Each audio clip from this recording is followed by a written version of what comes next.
तलाक यदि पति पत्नी दोनों की सहमति से हो रहा है, यानी म्यूचुअल अंडरस्टैंडिंग से हो रहा है, तो तलाक का प्रोसेस थोड़ा आसान हो जाता है। लेकिन यदि तलाक पति पत्नी की सहमति से नहीं है, कोई एक व्यक्ति तलाक लेना चाहता है, दूसरा देना नहीं चाहता है, तो ये एक तरफा तलाक का मामला होता है, जो इतना भी आसान नहीं है। तो एक तरफा तलाक किन आधारों पर हो सकता है, उन आधारों को थोड़ा सा जान लेते हैं। पति पत्नी में से कोई भी एक यदि शारीरिक या मानसिक हिंसा करता है और आपके पास उस बात के पर्याप्त सबूत हैं, तो ये एक तरफा तलाक का एक आधार हो सकता है।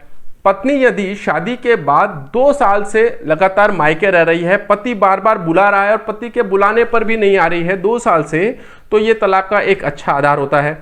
पति पत्नी में से कोई भी एक व्यक्ति यदि अपने पार्टनर के साथ में चीटिंग कर रहा है, धोखा दे रहा है, कहीं उसका किसी दूसरे व्यक्ति के साथ में अवैध संबंध है, फिजिकल रिलेशन है, और आपके पास इस बात के पर्याप्त सबूत हैं, इस मामले में ध्यान दीजिएगा कि व्हाट्सएप की चैटिंग या किसी भी सोशल मीडिया की चैटिंग इस बात का सबूत नहीं हो सकती है। कई मामलों में लोग कहते हैं कि ये व्हाट्सएप पे आप चैटिंग देख लीजिए, तो वो चैटिंग कोई सबूत नहीं है, उसको कोर्ट में एडमिट नहीं कराया जा सकता है। तो इसके लिए आपके पास में मजबूत सबूत होने जरूरी हैं।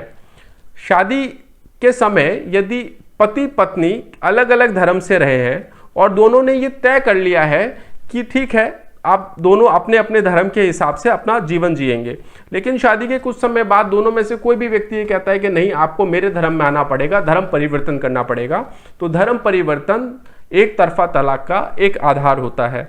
गुमशुदगी एक बड़ा आधार है। यदि पति पत्नी में से कोई भी एक लगातार 7 साल से गुमशुदा है और उसकी कोई खोज खबर नहीं है, तो गुमशुदगी एक बड़ा आधार होता है एक तरफा तलाक का।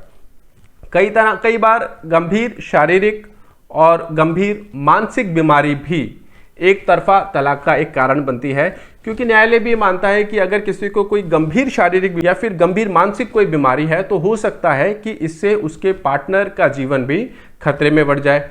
इसके साथ ही साथ साथियों, नपुंसकता भी एक तरफा तलाक का एक बड़ा आधार है। तो यदि आपके पास भी इन सभी आधारों को लेकर के ये मामला है, तो आप एक तरफा तलाक ले सकते हैं।